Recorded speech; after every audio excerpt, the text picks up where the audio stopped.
Сәлеметсіздер ме, құрметті әріптестер, сіздермен бірге Дара KZ. Бүгін мен сіздерге оқушыларға арналған осындай тапсырманың түрін көрсеткелі отырмын. Осы тапсырманы распечат етіп, оқушыларға топ ішінде беруге болады, немесе үй тапсырмасына жеке тапсырма ретінде де осы тапсырманы орындатуға болады.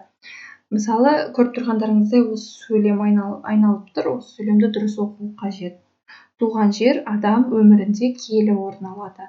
Нақты осы жер оны елімен, өткенімен және болашақпен байланыстырады. Ендеше қалай жасалу керектігін көрсетейін. Ең алдымен Google-ға немесе Яндекске кіріп, поискке pesticide.com спираль деп жазамыз.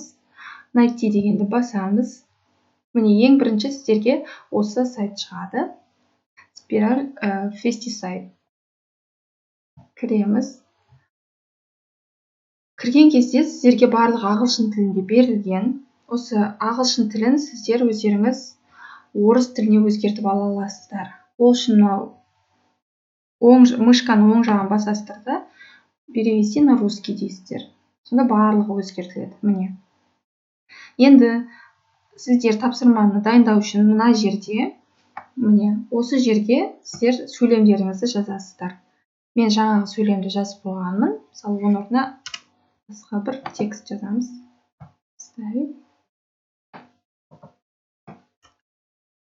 Міне.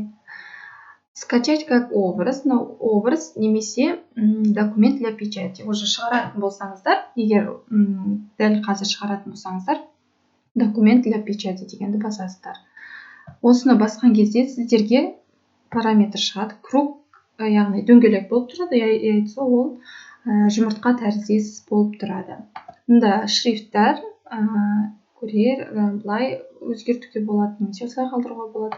Ал мұнда үлкендігі 28-ге қойып, сонымен қатар форматы А4 немесе А3-ге, А5-ге одан кішіге шығаруға болады. Біз А4-ге көрейік. Енді мына батырманы басамыз. Предварительный просмотр. Енді загружай. Міне біздің тапсырма дайын. Абай Құнанбайұлы ұлы ақын, ойшыл, саяси қайраткер және біздің еліміздің тарихында үлкен із қалдырған адам. Осы жұмысты распечат етіп аласыздар. Барлығы оңай. Енді тағы да басқа түрлері бар, соларға да соны да көрсетіп өтсем сіздерге. Міне, біз мына түрін көрдік, спираль деген. Енді төменге түссек, жүрек тәріздес түрі бар. Дәл осылай жүрек тәріздес түрінде сөйлемді жазасыз. Документ для печать басамыз. Мына жерде мысалы көрерге қоямыз. 12-ден жұмаға қойайық. Предварительный просмотр. Осылай сіздерде шығады. Загрузить етеміз. Міне тапсырма осылай. Жүрек тәрізді пішінде шығады. Төменге түссек, ерек ретінде тапсырма. Тағы да көрейік. Предварительный просмотр. Шрифті кішкентай. 24-ге қойайық. Предварительный просмотр. Үлкейді. Загружай. Міне тапсырма. Осы тапсырманы оқушыларға беруге болады. Абай Құнанбайұлы ұлы ақын, ойшыл, саяси қайраткер деп оқушы жылдамдықта оқуы қажет. Бұны да распечат етіп аласыздар. Төменде тағы біреу бар. Менің ойымша бұны көрнекілік ретінде қолдануға болатын сияқты. Міне, документ для печати дегенді бастым. Предварительный просмотр. Загружай.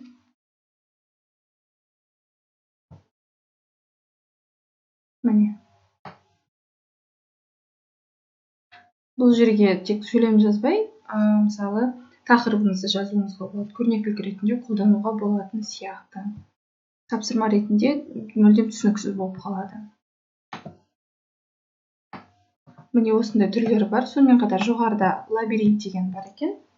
Лабиринт бұл жерде бұл үлкен сөйлемді жазғанда өте қиын болып кететін сияқты. Сонда да көрсетейін. Предварительный просмотр.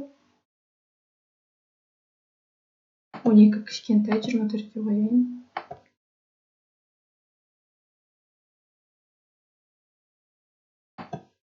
Көп сөйлем жазса осылай болып шығады. Қиын, өте қиын болып кететін сияқты. Ал енді жай сөз жазып көрсек.